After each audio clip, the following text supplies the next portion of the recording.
Shangri-La is a very polarizing map. It is by far the tightest, most close quarters map we've had since Varrock, and today I want to discuss why this map, Shangri-La, is nowhere near my favorite map, but it's not bad either. I'm going to break it down into sections on why I like this map, but also why it's not my favorite. So I'm not really sure where to start. I guess maybe the first thing you will notice while loading into Shangri-La is the atmosphere. Shangri-La has one of, if not the best environment to date, and is just pure eye candy. You can tell that more than any other map, this feels like a real place. Like you actually want to explore it. You get that sense of immersion that not many other maps have, and it's real, not masked in fog or in storms. Shangri-La has nothing to hide because the environment is that good. Every gameplay feature from traps to the fast travel is 100% believable. Maps like Hall of the Dead and Ascension also did this very well, and I'm glad that there was a real effort instead of just putting in some teleporters around the map. And I'll go into this later, but Eclipse mode is just a masterpiece of level design, especially in the Black Ops 3 version. I'm surprised this much effort was put into something that less than 1% of people that will ever play this map will ever see. Just the entire waterfall portion of the map is just amazing. Now, one of the most common complaints I see about this map is the public match experience. I've talked to a few of my friends and they say that this argument is stupid. No one plays public matches on Shang and just play solo forehead. Why don't they talk about pub matches in any other map? The reason that this map comes up more than any other is just because of how Pack-a-Punch works. Every map up until this point had Pack-a-Punch as either completely soloable, no matter what, or always accessible once unlocked. Shangri-La does not have this. All 4 players must step on 4 plates around the map at the exact same time to unlock Pack-a-Punch. This would be fine if it was permanently unlocked, but only keeping Pack-a-Punch open for about a minute, not even. It's just not much time for potentially 8 guns to cycle through that machine. One thing that can be appreciated, even though the map can be a nightmare on co-op, on solo the simplicity is one of the last we would see in zombies for quite some time. On solo, Pack-a-Punch is as simple as stepping on one of 4 platforms around the map. All the perks are laid out nice and neatly, and the power is just the flick of 2 switches. So I guess power is twice as complicated as every other map. The map layout is technically just a giant circle, and there are no intertwined or diverting paths, other than the fast travel, of course. So if you are ever lost, just keep going and you'll eventually get there. I know pretty much every other map before this is also simple, but knowing the storm that's about to come, it's nice to appreciate. However, on the other side is the actual map difficulty. It's quite uninviting for the casual player. Some might look at Kino and Ascension and be used to that stuff and think Hall of the Dead was as difficult as can be. So to be put in a map that's just as insane as 5 must have been polarizing for some players. In fact, I'd argue Shangri-La is harder than 5 in a more general sense. The map includes 2 mid-round bosses that can be very tricky to deal with if you're not careful. The Shrieker has a blinding attack and runs really fast, and the Napalm Zombie walks very slow but does a more powerful explosion that can nearly kill you and burn you as well. This leads to something I do love about the map, is the pacing.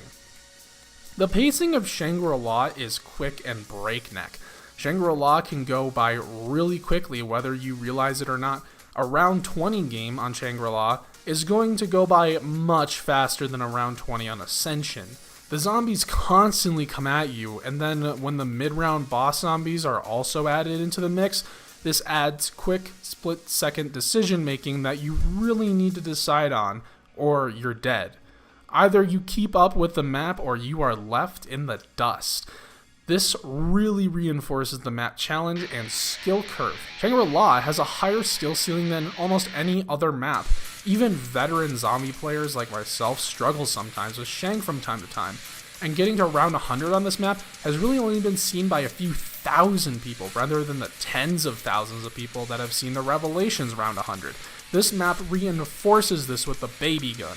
The baby gun doesn't instantly kill zombies, no. The baby gun makes it so that zombies have 1 HP and running into them knocks them over. I can only imagine how much easier this map would have been if the wonder weapon was like the Apothecon Servant or the Thunder Gun or something. Unlike those weapons, the baby gun actually requires skill to use, and doing something like panic firing will end up killing you because shooting zombies while they're babies instantly puts them back to their regular size. On top of all of that, you have to be smart with your movements. Shangri-La is full of traps and things that can easily screw you over, but also have some great things to aid you with either escape routes or just general map traversal. These are areas like the spawn and mud room with the Indiana Jones style traps.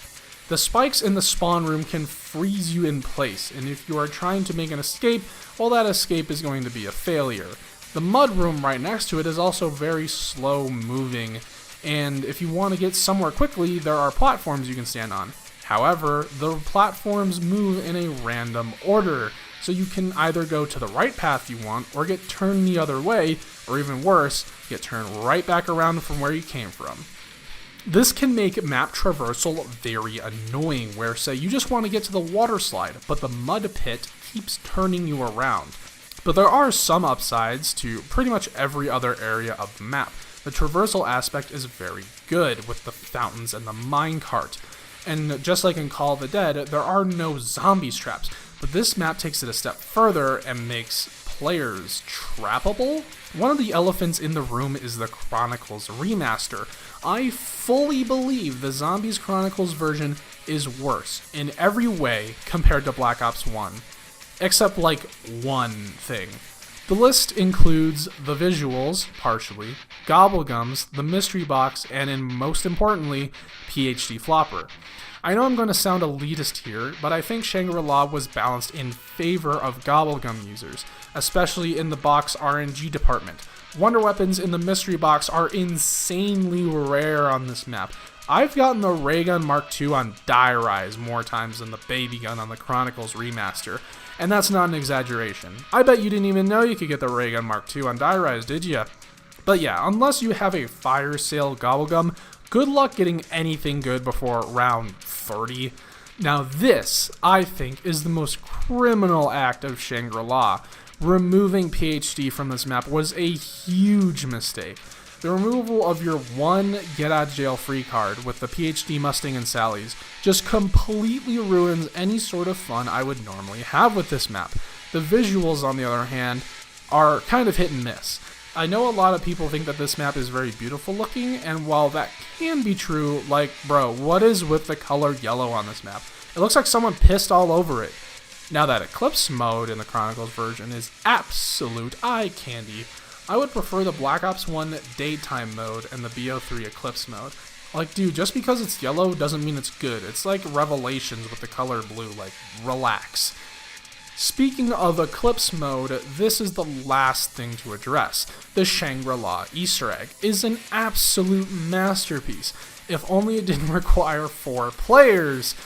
I really do wish, at the very least, this could have been done with 2 players, as there aren't any steps that actually require 4 players to do this with. However, some of my favorite steps include the stone step, which is such a simple concept, but implemented beautifully. Various steps including shooting stuff with the baby gun to move it around. Some steps can be a little bit mundane and just make me go, why? Like the napalm step, the gongs, the dials. In the grand scheme of zombies Easter eggs, those steps are still great, but just compared to how high Shangri-La can get, it's kind of obvious that these steps were just added just because. However, the Brock and Gary storyline is a very nice touch. This Easter egg could have just been the developers saying, do these because I said so. But having these characters we have never seen before and really will never see again, besides some ciphers, is a really nice touch, or a cherry on top for this Easter egg. And I mean, come on, that ending, when it all comes together, beautiful. So, Overall, Shangri-La is a brutally challenging map that harkens back to the days of World at War. Its difficulty can be very uninviting for players that started with Kino, but for hardcore players that could really fight through the weeds of all the difficulty, there was a real fun experience to be had. This Easter egg really carries this map above and beyond, but falls behind in a few key areas that I just really can't forgive. And while this map has aged like fine wine, I do believe that the map's flaws are just as present as they were when the map released. I'm giving Shangri-La an 8 out of 10. A tier.